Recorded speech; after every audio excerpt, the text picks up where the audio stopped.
Approach Technology got a pretty big honor from Citrix in the last few weeks. I think we might just invite Jeff from Citrix to come up and say a couple of words about that, and then we'll turn it over to Eric and get the presentation going. Thank you very much. Summit was amazing. The highlight from my perspective of Summit this year was being able to recognize Approach Technology as the 2019 CSP Citrix Cloud Partner of the Year. So out of all of those partners worldwide, Approach has been able to do stuff with our technology that nobody else has done, and they're on the tip of the spear. So with that, I'd like to introduce Eric Carter, CEO of Approach Technology. Thank you for joining me. I'm Eric Carter, CEO of Approach Technology, and I'm really honored to be here today. One, thank you to David for inviting us in, and thank you to Chris up in the sound booth, and Tim who's recording, and Jeff and Oscar for flying in. And I know a lot of people have made some special arrangements to get here, and it's a beautiful day. And so to come inside and learn a little bit about Citrix and Revit and IT and technology, it means a lot to me that everybody's here. I've been fortunate to attend a number of these presentations, and I'm blown away. I gotta be honest with you. I didn't know what I was getting into when I first started coming to my SeaRUG events, but the quality of the content is spectacular. And so I'll try not to disappoint you. I'm an IT manager by trade, right? So it's gonna get a little bit nerdy here at some point, but please bear with me. I got into construction back in 2005, and quite honestly, I didn't know what I was getting into. It was a real eye-opener for me. Just the level of professionalism in this vertical in these industries, and the skill sets and the intelligence. I was fortunate to attend the last SeaRUG presentation where they were doing the Rhino and the Grasshopper integration with Revit, and how, I'm gonna go ahead and minimize this, and how we could open up Rhino in a Revit memory space and use Grasshopper to access the same file. And I was blown away. I'm like, well, it's very clear you're never gonna be smart enough to do this, Eric. So we're gonna stick to the IT side of it. But it's things like that that I think are just incredible, and I think they strengthen the case for what we do, which is a custom private cloud network, right? I understand that BIM 360 can do some cool stuff, right? But it's probably never gonna let you import Rhino, open up Grasshopper, and attack both of those on the same model, right? And so that's where kind of keeping the control, keeping the desktop in the cloud, and being able to layer in your plugins, work with various different versions of the models and things like that, I think is a big advantage. And so I don't think that a BIM 360 or something like that is just gonna come and take over the cloud market. I think it's gonna continue to be pretty wide open for people with solutions like these. And so, having said that, let me fire up my PowerPoint. The whole session here is a demo. So from the video that you watched, if you were lucky enough to show up a few minutes early and see the schematic workshop, to the PowerPoints that David's using, to the PowerPoints that I'm doing, are all running off a cloud desktop out of Oregon, actually. And so keep that in mind. If you are a design professional here, raise your hand if you work on Revit. Okay, if you are a design professional that works off of an iPad is your primary design vehicle, raise your hand. Yeah, nobody, right? And so we're gonna show you today, that's gonna be part of the demo. We're gonna show you how we can do these apps, and we're gonna migrate across devices, we're gonna upgrade on the fly, we're gonna do a couple things that are gonna be really nerdy.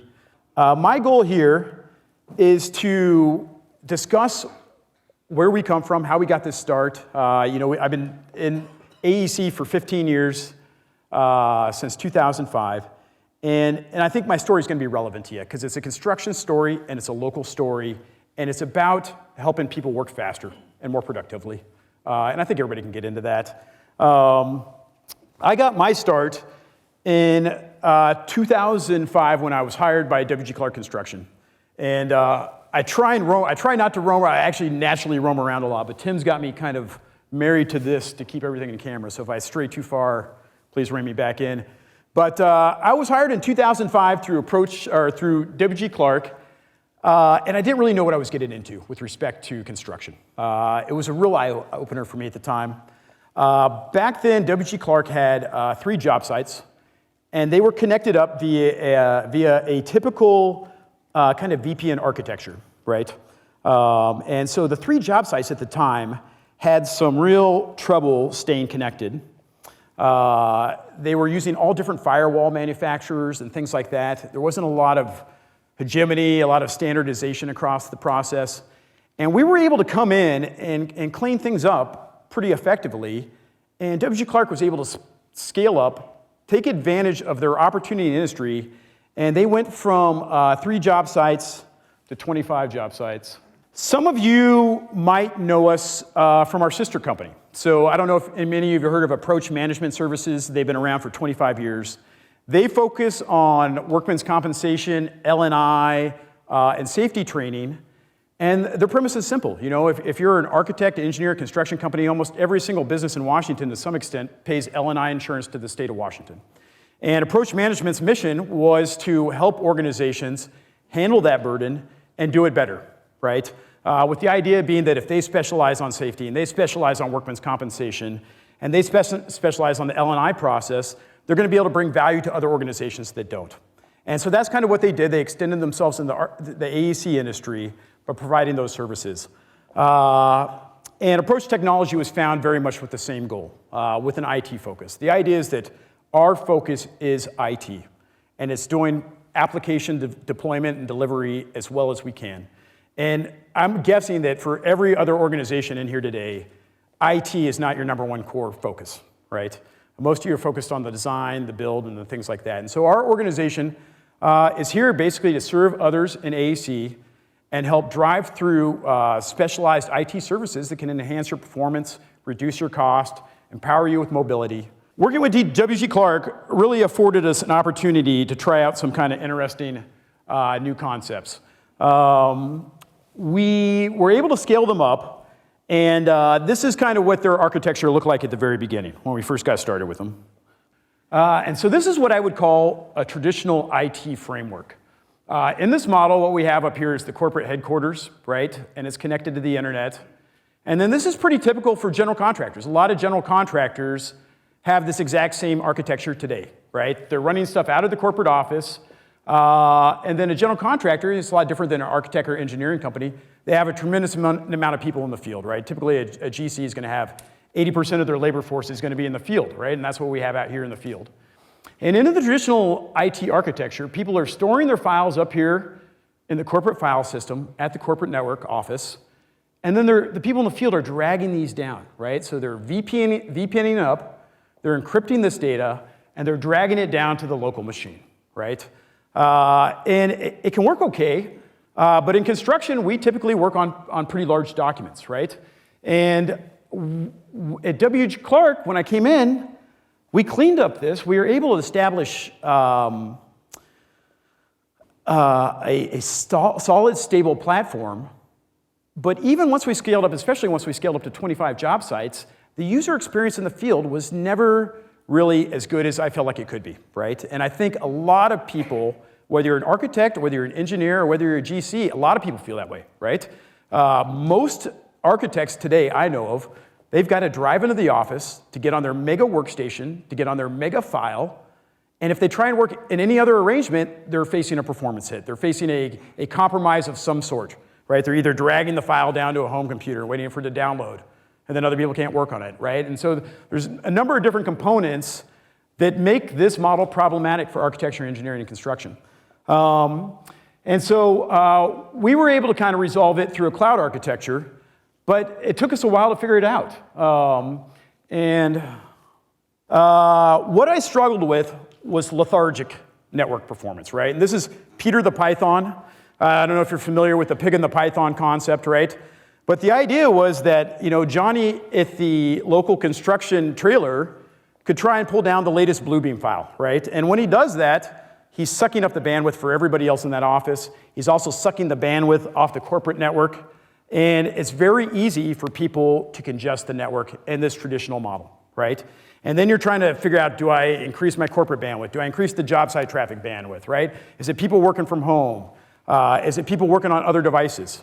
And in a situation where you are dragging data down to the local machine, this network congestion problem is very prevalent, and it's almost every single general contractor I know today deals with it to some extent, right? And so the cloud, right? I'm sure we all know about the cloud. When I was talking about the cloud, back in 2005, it wasn't such a buzzword. But today, I'm sure everybody today, to some extent, has a cloud service or works on a cloud service, right? And so the cloud was often held up to be a panacea by which we could attack these performance issues, right? And you've seen that before, right? A lot of people, okay, I'm getting rid of my headquarter file server and I'm going to take it up to Dropbox, right? And then I'm going to take my email over here, and I'm going to have my accounting system over here, and I'm going to have my phone system over here. You could literally take every single component of your IT operations today and spread it across 20 different cloud providers, right? Let me ask you, is that going to make your user experience better? Probably not, right? You have no interoperability between those. If you have a problem, you're not even sure whose it is. If you get into litigation and you need to get your data, how are you going to do that, right? The idea of spreading your IT across 8 different cloud providers or more is a strategy of not having a strategy, right? You're basically forfeiting on IT and saying, I surrender. Take it all, and hopefully this will work out well for me. And I don't know any organization that has done this and feels like it works well, right? And so what we have is we have a custom private cloud strategy. And I think this is really relevant to architecture, engineering, construction. It's really relevant to every professional. If you have a bunch of employees sitting behind a computer at a desk working on applications, this model needs to be considered because it makes a lot of sense. What we did at W.G. Clark was we decided to attack the model of IT in a different fashion, right? Instead of having everything running out of our corporate office and trying to drag files all down to the local machine, we took them to a cloud-based model, right? And so what we did is we got out of having anything at the corporate headquarters, right?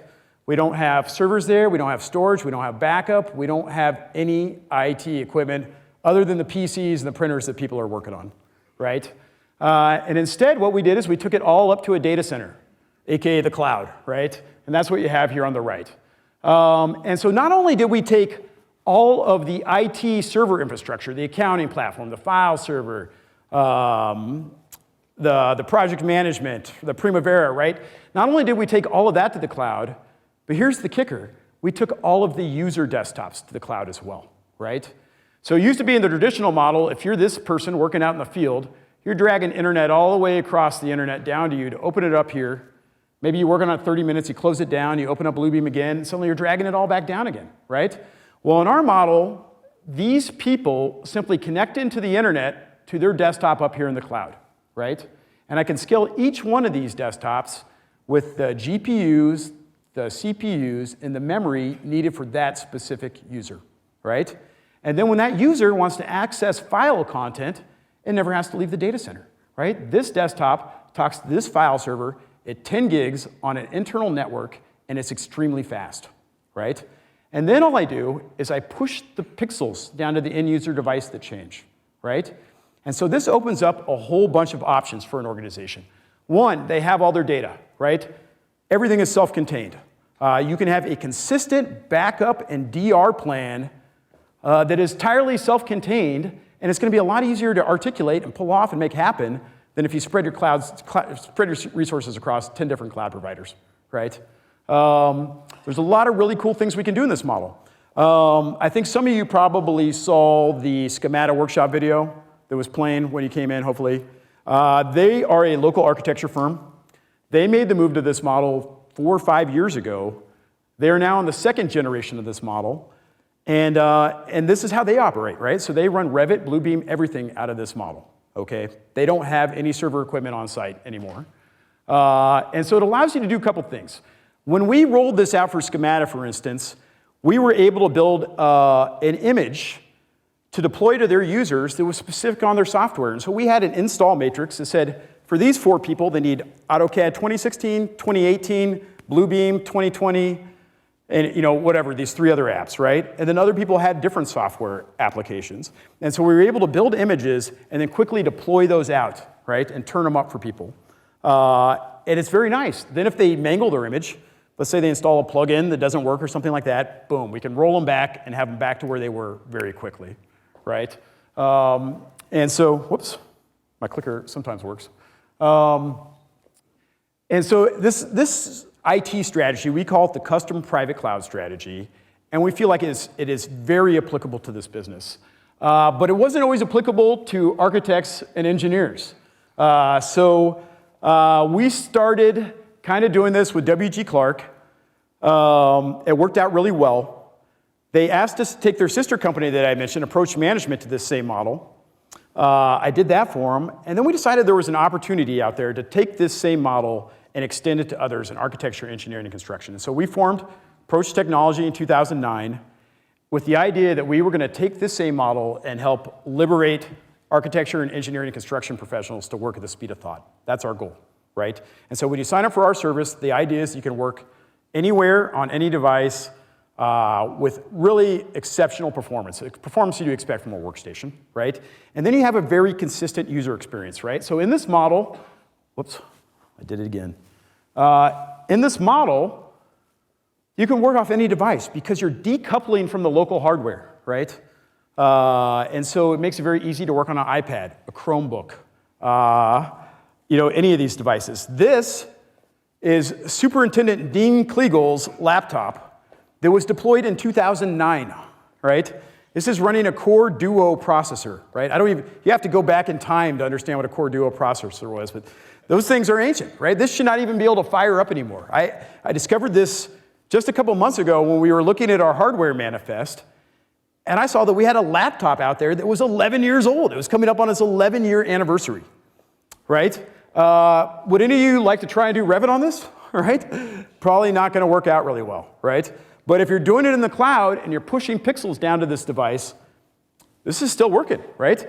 I mean, it's Windows 7. It's not going to get any updates. I want to take it back, but this guy won't give it up. He's like, I'm not giving this thing up, man. He's had this thing for 11 years. It lives at home. It's his backup portal into the system. And he's like, no, you're not getting it, man. And so, we rolled him out a new laptop, but he keeps this one around, right? And I'm not going to, more power to him. So, but that's the idea. It used to be when we started at W.G. Clark, it wasn't a company that did not spend on IT, right? They weren't doing everything cheap, nickel and dime. I think all of us understand these are highly paid professionals, right? It does not make sense to buy a $600 laptop and then have a $60,000 or $100,000 employee sitting around not able to work, right? And so we used to attack it, before the cloud, we used to attack it by buying the best hardware we could, right? We would buy $3,000 Dell Latitude laptops and deploy them to every single person in the organization with the hope that somehow it would make things faster, right? But we don't have to do that anymore, right?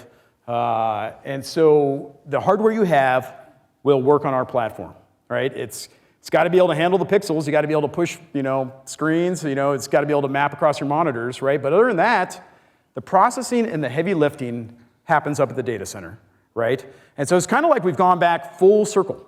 I don't know if you remember back when I was growing up, I was watching sci-fi in the 70s, and it was horrible. But they always had this giant computer on the wall that took up the whole wall and had a whole bunch of flashing lights, right? It was the mainframe. And then everybody worked off the Radio Shack computer, right? And it's kind of the same concept. We've gone back from the PC revolution to trying to drag it down to the local PC to back to the mainframe concept, right? Because it's so much easier for us to manage, control, deploy, roll out, and scale systems when we can have one unified platform up in the sky to do it in, right? I'm not trying to update people's computers when they're offline or when the job trailer is shut down, right? And it gives people the option and the flexibility to work from anywhere. So,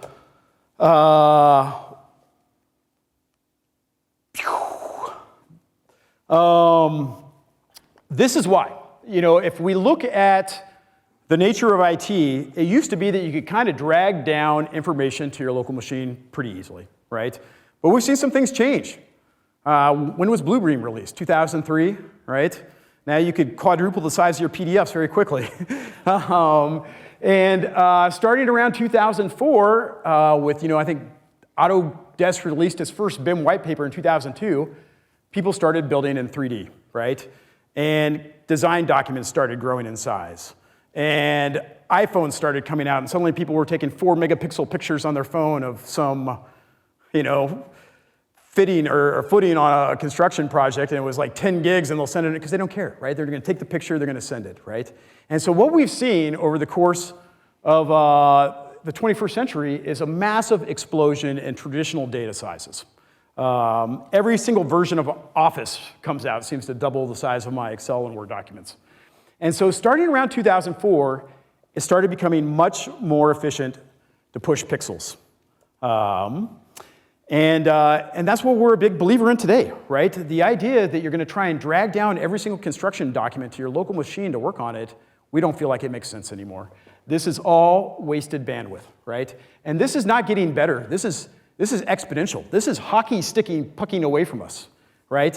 Whereas the pixel stream stays very linear, right? It's going to go up slightly if you start going 2 monitors to 3 monitors, right? If you start increasing your screen resolution, start pushing more pixels, your pixel stream will go up, but it's still going to go up on a linear basis, right? The idea of trying to drag down a BIM model to your local machine is just, I don't think it's really applicable. You know, I don't think it's really a viable IT strategy anymore.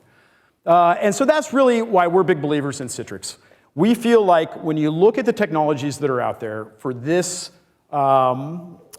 challenge, we feel like Citrix has the very best software at this, right? And there's other companies out there, but we have been doing this for a long time. I've been a Citrix partner for, I think, 11 years now. And for what we do, for graphically rich, 3D accelerated desktops, Citrix is by far the best. They have a very exceptional protocol written. It's called the ICA protocol. And it does things to prioritize within the pixel stream, right? So I'm going to prioritize things like pixel refreshes, screen clicks, mouse clicks. I'm going to prioritize all of that, right? And it gives me, as an IT person, a lot of flexibility to kind of control things, to prioritize certain data types and things like that. And so over the first, 10 years of doing this business, we built out everything in our data center. We were down at Como Plaza, right? And I was buying NetApp storage, and I was buying servers, right? And some of these servers were 20 grand, right? And I had 9 cabinets of hardware, and we had to do it that way because for a long time, one, you couldn't get graphics cards in servers. And when they came out, we were able to really start plugging in graphics cards in these servers and attacking the 3D workloads. But Amazon didn't have them, right? So even when the cloud providers came out initially, nobody was doing 3D accelerated graphics cards up in a data center that could map through to somebody's session. And so for basically the first decade of this business, we were trying to do it ourselves, right? We were buying the equipment, we're slapping in cards, we're mapping them through to users. But thankfully, Amazon fortunately started putting in graphics cards into their server. And so when they did that, we really took a deep look into Amazon. And the financials of it made a lot of sense for us to make a transition. And so starting in 2018, we began migrating our current clients out of our Como data center and up into the Amazon cloud. And in Amazon, you know, first we did ourselves, right? We did it ourselves, we moved ourselves, we ate our own dog food. And I was not a believer at first. I'm like, I don't know, you know, much like many of you, I was kind of married to my hardware, right? I liked having the server with the graphics cards and all of that. But when you look at it from a full spectrum of cost, scalability, there was just no question it was the right move for us to do, right? And so beginning in 2018, we began moving our client base up to the Amazon cloud. And we chose Amazon for a number of reasons. One, we feel like they are head and shoulders above every other major cloud provider out there right now. We feel like Azure, who's made great strides, is still a pretty distant second place in this market. With Amazon, we were able to scale our business. So now I can address the whole contiguous 48 with my service, right? I don't have to, you know, I couldn't afford to go buy NetApps and place them in 50 different cities around the US, right? But now I can leverage Amazon's infrastructure and I can turn up business anywhere, including Canada, right? And so Amazon has data centers all over the world. I'm not smart enough how to figure out how to do business in Treblanka, right? So we're sticking to the contiguous 48 for now. But you can turn up data center assets all over the world today through this model. And so right now, we're running off of a data center in Oregon, but there's ones in Reston, Virginia, there's ones in Central Ohio, Texas, there's 3 on the West Coast, San Francisco, LA, and Oregon. And it's been a really positive boon for our business, right? We were able to eliminate all of our data center expense. We got out a $20,000 data center lease. If any of you up here are IT people buying NetApps, you understand those are $6-figure appliances that are very expensive, right? And we moved into a model now where we have Amazon at 10 cents a gig, all flash storage, right? So there's huge cost savings available to you in this model. And then when we looked at Amazon, we felt like it had the best in terms of features, in terms of uptime, in terms of resiliency. We've been on it since 2018, and we've not had one Amazon Web Service-related outage. And so we're really fortunate for that, knock on wood, and we're grateful, right? But it has turned out to be a very solid platform for us.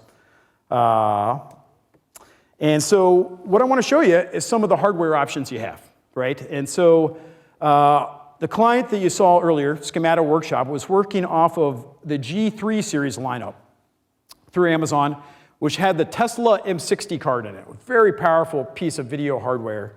But it's no longer relevant because just in the last few weeks, Amazon has come out with this new G4 architecture with the Tensor T4 cores, right?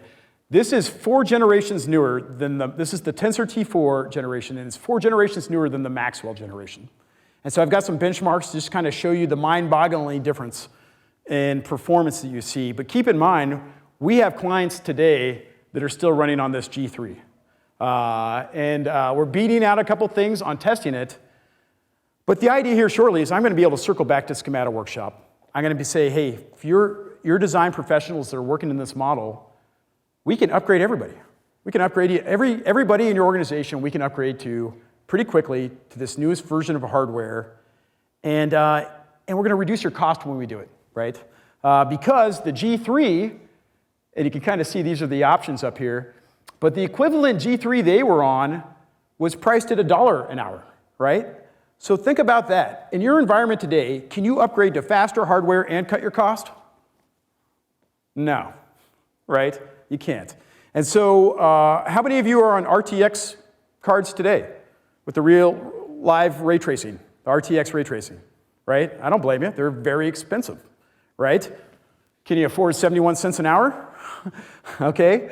For those of you who have turned up rendering servers, right? I used to talk to a BLRB, an architect down in Tacoma, and they would routinely, but they had spent $8,000, $12,000 on rendering stations, right? And anymore, you can rent a 64 CPU with a 1/4 terabyte of RAM for $7 an hour, right? You can spin up a rendering station for 10 hours for $70, and that's probably long enough to get your render job done, right? Because this is the very fastest hardware, and it's all on solid-state drives. And so what we'll do right now, I'm running off of this version here, the G4DN X Large with 4 CPUs, 16 gigs of RAM, and the Tensor T4 GPU, right? And so I'll show you here in a moment kind of the application performance that we can see in this model. Then we're also going to test drive it on an iPad and kind of show you. And Mick here, Mick Swanson, good. This is Mick. He's our Citrix certified technician. And at some point, we're going to ask him to upgrade me. And so you'll see just how quickly on the fly I can go from this model, this model to this model, right? I can't actually afford to go to the $7 one. but we'll take it to the 32 gig, just to give you an example of how we can do it in 2 minutes on the fly, right? And so if you were in your environment finding that you were hitting the 16 gigs of memory space, I don't think most of you will. But if you did, to upgrade is a email ticket to Mick that we can accomplish in 10 minutes, right? And so when you think about the scalability that you have today, this is unparalleled scalability, right? This is the fastest hardware on the planet. This is not even a Dell Precision workstation, right? This is server hardware with giant caches built into the memory. Now, I'm not saying it's always going to be faster, right? I saw that CyberPower PC is one of the other sponsors here, right? And they have a different concept. I'm not going to say it's wrong. It kind of depends on everybody's different needs, right?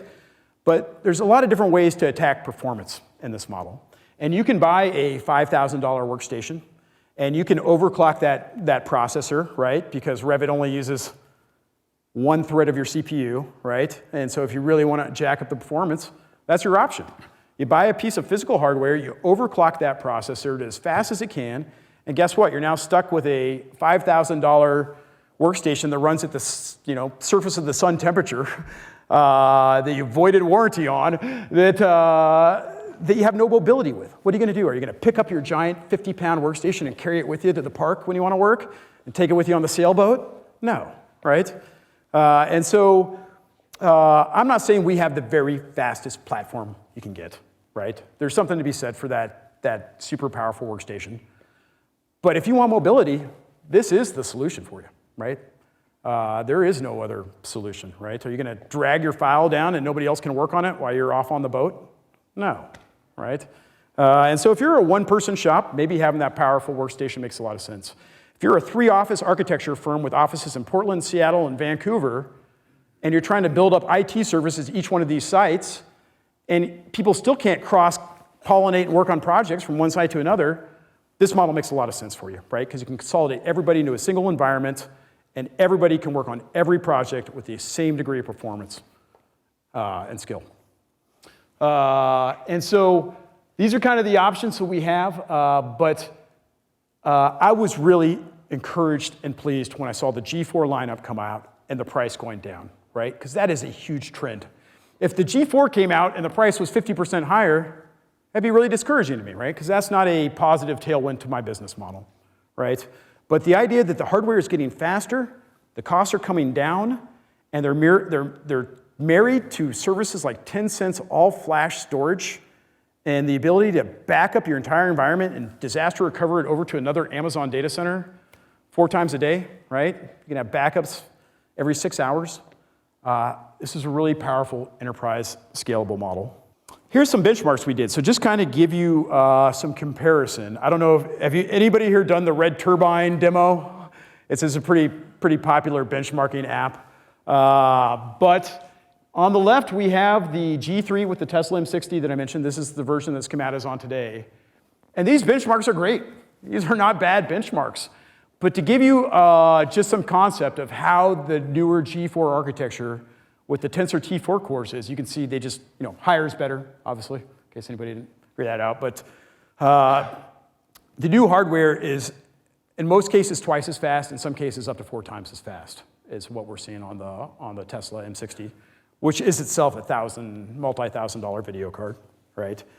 And so I'll leave it to you to kind of try your own benchmarks and to do your own testing. We've had a lot of people here do some testing, right? Neil, David, Willard, all of these people have gotten in and done some testing, and I think almost everybody has seen kind of the value of being able to log in from home on your laptop from the 1980s, right, and get some work done.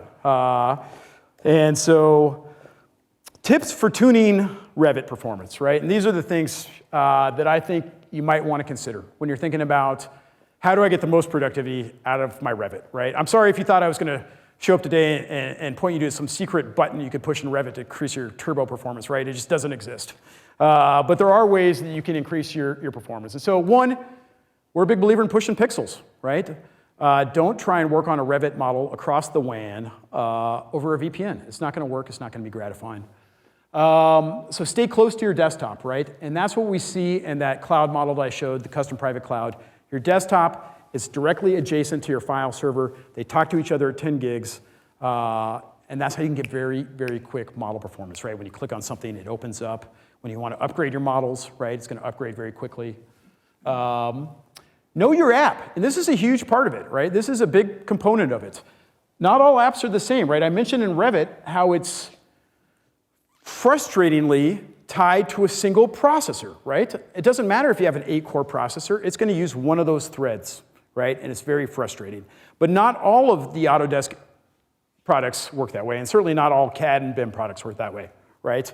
Navisworks, for instance, can take better advantage of multiple threaded CPUs, right? And so if you get into a Navisworks model, you start spinning the model around, you'll see the CPU spike up, right? Which allows you, because you're having 4 CPU threads hitting it, you can take better advantage of the GPU, right? So you'll actually hit the GPU harder in that model. Versus in Revit, it's CPU limited, right? And so you typically don't even scratch the surface of the GPU because you're being bottlenecked at the CPU level, right? And so you've got to know the metrics for your app and where they bottleneck, right? And that's what we do. We can help you. If you're a civil 3D shop, for instance, that has different requirements than Navisworks versus Revit, right? And so we can come in, we can take a look at your app set, we can put a power worker on, and we can analyze their virtual machine and see, here are the high water marks, right? This person, working across the course of a day, hit 13 gigs of memory consumption, right?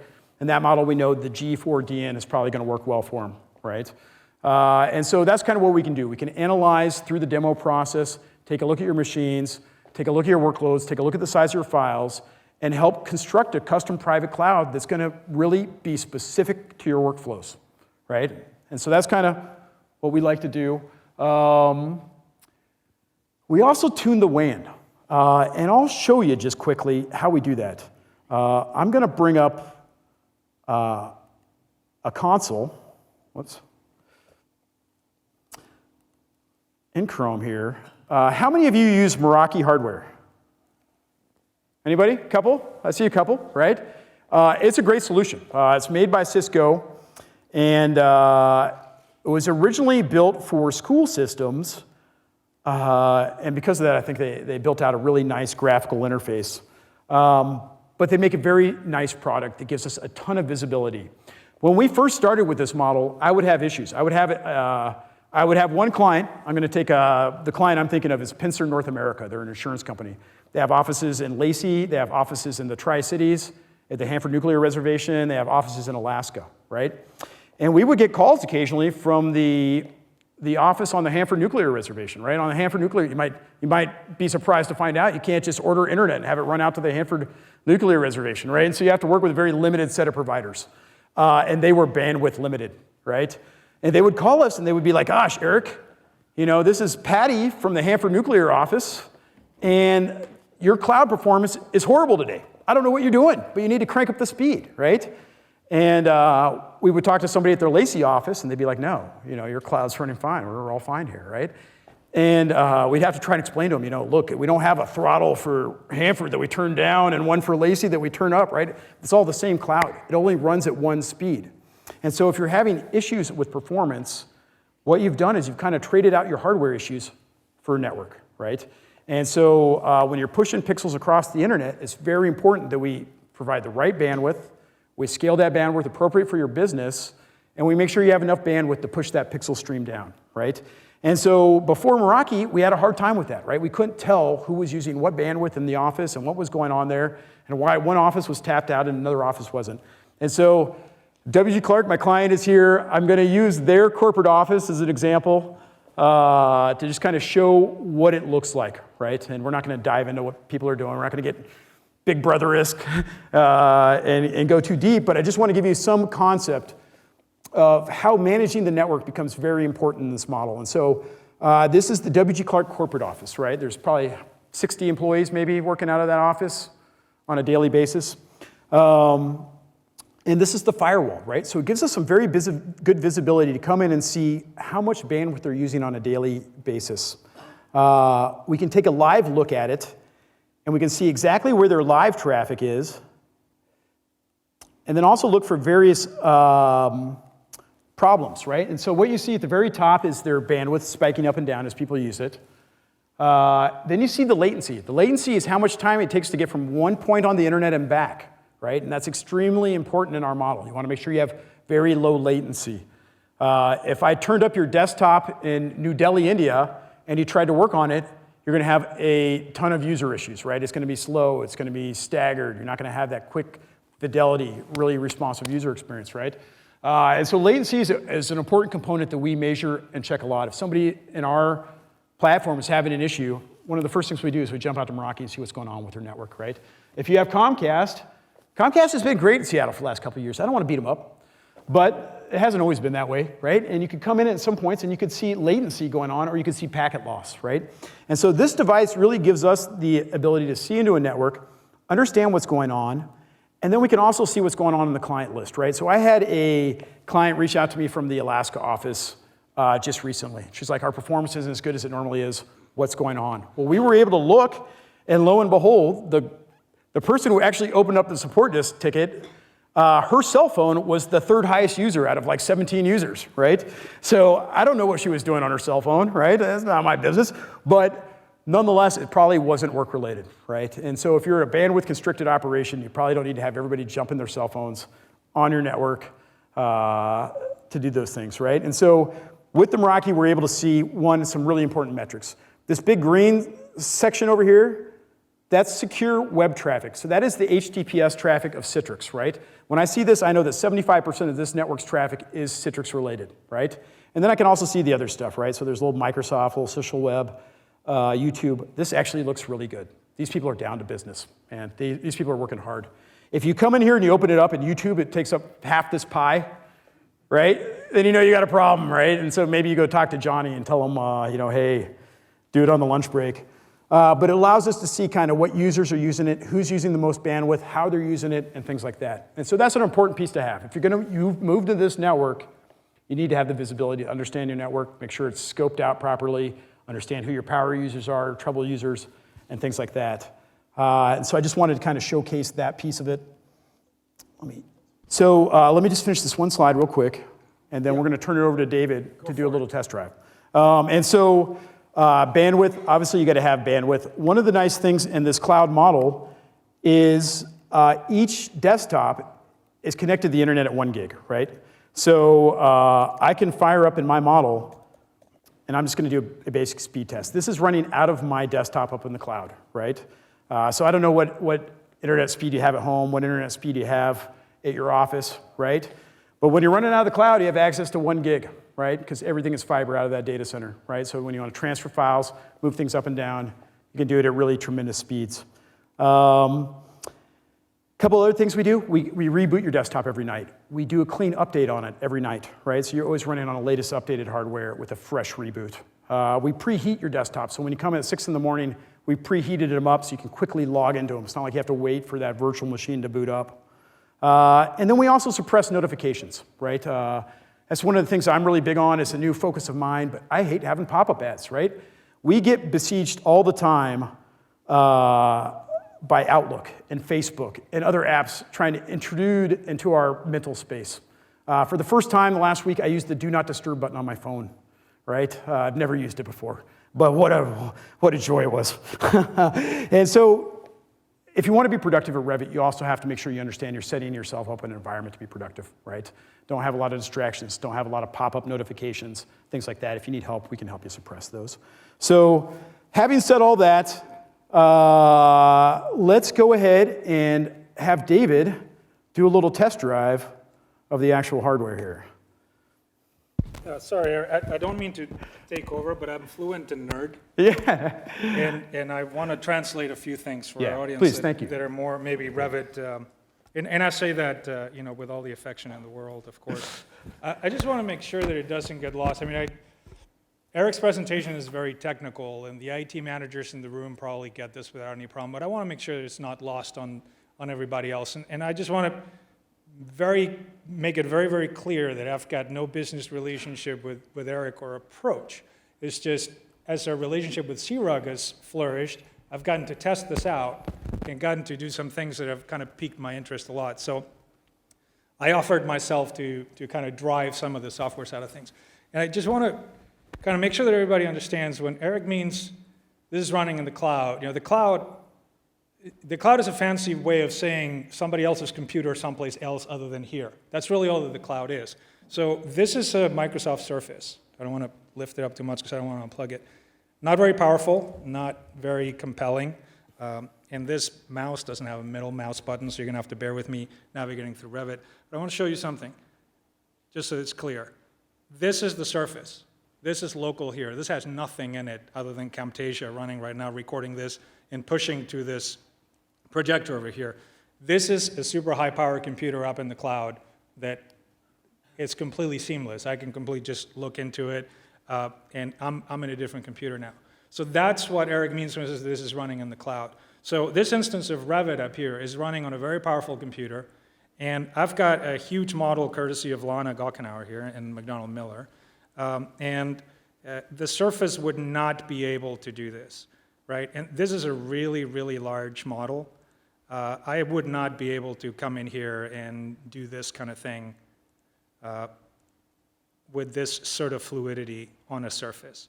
Now, I've been running this on some of my projects at my home office, and I will say I do have, I have a particularly powerful workstation at home. Now, my experience working with this, of course, I don't think that the sections are enabled in this view. Yeah, of course not. So my workstation at home, and I guess this is maybe good because you're getting to see kind of in real time how this is working, right? Like this is the actual work experience in Revit. This is real time. So let me go turn on these sections over here because I just want to spool that up because this is, again, really large model. I want you to see in real time how it's happening. So it turns out that my experience between the virtual workstation and my super high-end workstation at home on the local machine is roughly the same, which doesn't seem, there you go, this, just like that section has been cut. That doesn't seem like a really compelling thing that it's the same performance, but you have to think about what's going on. If I'm working on my own at my home office, that's great. But if I was taking that model and doing a save to central across my Comcast to someplace else, that's when it starts to bottle down. If you've got an office where you have different people working to a central file, do you want that save to central to be happening over your local network or your Wi-Fi? Or do you want that to happen at a data center where those machines are talking at 10 gigs to one another? That's what it really starts to boil down to. Now, when I think back to my early career as a CAD BIM manager and I start thinking about deployments and putting this out to multiple users and upgrading people's computers, that's when it completely gets blown out of the water. The cloud solution is so compelling. Now, caveat, later on this year at SeaRUG, we have, like Eric mentioned, we have hardware vendor that's going to tell you about the virtues of the local machine, and I still believe in those. In fact, we're doing a YouTube series on optimizing hardware for Revit, where we're going to be doing like, liquid-cooled gaming workstation type stuff. Super cool, right? And I'm a hardware geek, so I get into that. But any company that has, say, 3 or more people working collaboratively in models, this is something that it's really worth taking a look at. Not only that, if you're a young company and maybe doesn't have a big IT infrastructure, do you want your core business to be design, or do you want to hire IT personnel and spend hundreds of thousands of dollars on servers when those things all exist as a service in a way that is very scalable and very compelling? I will tell you, like, the only real drawback that I found to it, and then I brought it up to Eric and he gave me a solution pretty quickly. Like, if you look at a product like Revit, it's not real. Revit is real-time, but is real-time-ish, and that you do a lot of things that you click, you wait a little bit, you click, you wait a little bit. That's pretty normal, right? An application like Navisworks is a little bit more fluid. This is a huge model. I'm able to spin this around in real time with almost imperceptible lag. Now, at first I noticed lag on the maneuvering around of Navisworks because it's very fluid, right? Well, Citrix allows you to do something called pixel perfect rendering of the pixels, meaning that your machine is going to lag until it's showing you exactly what the one-to-one pixel representation of the server is. You can turn that off so that much in the way as when you navigate through a point cloud, some of the points go away and the points get fatter so that it can move around quicker. It's the same sort of concept. So you can actually have a super fluid experience inside of your model. And I would usually tell you never use the navigation wheel, but this thing doesn't have a zoom wheel or a middle mouse button. But anyway, this is on a surface. This is a gargantuan model with every single aspect of this MEP system for this building in here, and it's absolutely real time. I've even got ambient occlusion turned on. I mean, it's things that normally tax the local machine.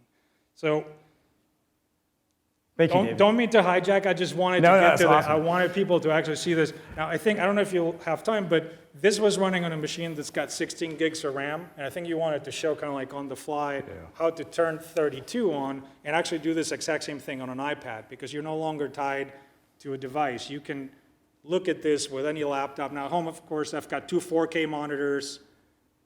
I'm looking at the virtual machine through 2 4K monitors. You need a little bit of bandwidth to push those pixels, right? But anyway, I just wanted people to kind of get the Revit Yeah. experience. Thank you. And so the idea is we have a real Revit professional drive these models. And thank you, David, for doing that. He was able to bring us models and to test drive them. Because one, trying to find a good Revit model these days is impossible. You guys do not give up the goods.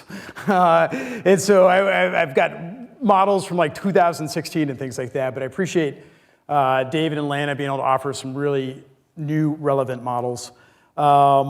What we're going to do, and I appreciate him test driving too, because you need a degree to be able to get into these apps and drive them around, particularly Revit. Navisworks I can do a little bit. But what we're going to do now, I think, is I'll go ahead and open it up for question and answer. I'm going to go ahead and shut down and log off my virtual desktop in the cloud. And my compatriot here, Mick, is going to upgrade me, right? And so I'm going to go from, if you look at my task manager.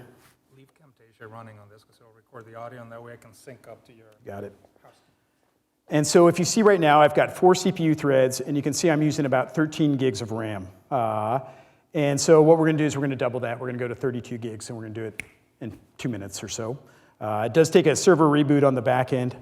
And so what I'll do is I'll go ahead and log off and shut down my local machine here. Excuse me, my cloud desktop in Oregon. You can see my local machine is still running here in the background. Shut her down. And Mick here is going to go ahead and upgrade on the back end. In the meantime, I'm going to switch over to my iPad. I got to rob the HDMI cable, right? And so it's very easy to turn up resources in the cloud and forget what that role is or what that thing's doing, right? And it just continues to run and bill. And so that is one of the specialties that we've kind of developed. And working with Schemata, for instance, is an example, Schemata Workshop. We preheat their desktops in the morning when they come in. So we pre-fire them up, right? And it doesn't save them a huge amount of time, but it saves them 1 or 2 minutes, right? So when they log in across the website and launch their virtual desktop, it fires up very quickly, right? But then we also monitor those virtual desktops.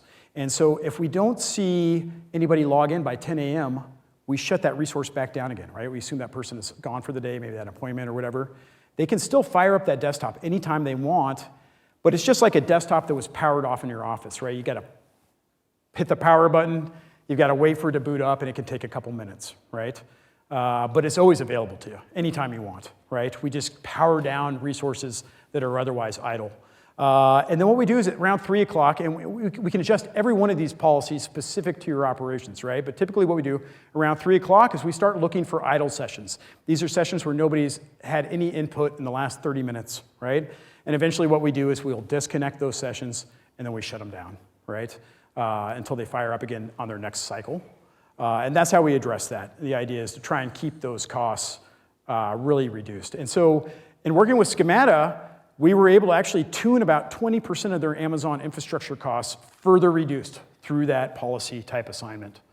And so that's a great question. Does that answer? Yeah, I guess the follow-up question to that would just be, so I imagine when it shut down, that kind of clears out all the stuff that they're working on. It does. And so, but what we found is the auto-save features in Windows 10 have become very strong, right? And so all of your Microsoft applications are going to auto-save those documents when we shut you down. And we've had good success in all of the CAD Autodesk products as well, saving those projects. So, Still a bit of an adaptation. yes. But it's, you still have, ideally you want to save your work when you're done with it, right? Because even in your corporate office, somebody could flip the power at night, or there could be another, some sort of maintenance cycle, right, that shuts off your machine, and you're in a similar situation, so. Okay, thank you, Mick. So let me fire up the laptop, the iPad here. It uses Face ID, so I have multi-factor authentication here with the Face ID. This is security only a mother could love. And now you can see my iPad, right? And when you win Citrix Cloud Partner of the Year, they don't really tell you why you won. You don't necessarily know, right? But I have to believe it's because of the Citrix X1 mouse that I carry with me everywhere, right? And so Jeff and Oscar have 50 of these to hand out after the event. Just kidding. But Citrix made a mouse specific to the iPad, right? So I can join this mouse to my iPad and have the same 2-button functionality. And so when I told David I'm going to demo on an iPad, he's like, Eric, there's no good input devices. Why would you do that? X1 mouse, right? You've got to have that. And so here I am, the same desktop that David was just in on my Surface tablet, I am back into on my Apple Pro here, my iPad Pro. Oh, thank you. I'm going to record this. 2, 1, we're live. So here I am. I'm on the Citrix iPad. I've done the face recognition to get me in, and I'm going to go ahead and launch that same desktop, right? And this gives you kind of the idea, right? You don't necessarily need a super powerful work machine to be able to launch into these applications. You don't necessarily need, a $5,000 device. You could do this on a Chromebook, right? And so here I am. I'm back in, and whoops. I was just going to show you real quick, and through the Task Manager, you can see how quickly I've upgraded, right? And so now here I am at 32 gigs of RAM, right? And so in 2 minutes, I've done that. Try and crack your own workstation and get 2 gigs of RAM in it and get back up in 2 minutes, right? It's not easy to do, but it gives you kind of a concept of just how we can scale these resources. And so that's kind of it. I'll go ahead and shut it down. I'll go ahead and, I guess I can fire up Navisworks to show you. It's basically the same virtual desktop, though. Did you want to try the Revit novel? Well, I was going to just pop that Revit model Yeah, let's do that. live kind of on the iPad while you figure out how you're giving away this Oculus. Okay, that sounds great. There's the cards, and I'll just kind of do that in real time so people can kind of see the speed of it. Yes, if anybody else wants to enter the Oculus giveaway, bring your info down. So again, we're on an iPad over here, but we're looking inside of a Windows 10 server, and I'm just going to launch Revit. Everybody wants the Oculus Quest. Look at these guys. You guys don't get one. You're not eligible. Thank you. Got it. Thank you. Hey, Jesse. How you doing? Thank you. Thank you. Thanks, guys. Appreciate it. Thank you, Jesse. Thank you. Thanks, Richard. So this is, what was it, Lana, like a little bit over 300 megs. And it's an MEP model, so there's a lot of calculations going on. It's an entire tower, so fairly complicated, but you're seeing it open literally in real time. So again, it's not the hardware that we're looking at here. It's not the iPad that's running this, is the server in the cloud. So the performance is going to be exactly the same from device to device. What's nice about this too, I found the other day, I was working at a coffee shop, and I just simply closed down Citrix, closed my laptop, went home, launched Citrix up on my desktop, and my work was exactly where I left it without having to relaunch or anything like that. So that's pretty cool. So if you want to do the thing with the... I didn't bring a fishbowl with me. I was hoping maybe, Cal, I can pull it out of your hat. Would that work? All right. So everybody's gotten their business card, right? Who wants in? Last chance. Okay, good enough. I'm going to have Oscar from Citrix come up here. The blind pick. All right, just one. I'll make this note. Willard Williams. No. Oh, no. Look at this. What a cheesy business card. I don't even know if we're going to honor this thing. Congratulations. Cal, you get your cap gack. Thank you. Gentlemen, I appreciate that. Thank you so much for joining us today. Thank you for spending your time with us. And appreciate it. Thanks. Hey. Thanks, everybody. To Approach Technologies and Citrix. We have some flyers by the door, so if you want one of our flyers or our sister company, Approach Management, feel free to grab them, or if you want a business card of mine. We would love to take you through a demo or an assessment, help you understand the costs. Eric, and also real quick, drive. about that. You mentioned that for coming here, people are going to be able to access a demo of this? Yes. So if you would like to test drive one of these, we can make one of these virtual machines available to you, right, for a test drive. We'll preload it with AutoCAD if you'd like, and give you a few days to kick the tires on it and see how you like it. So.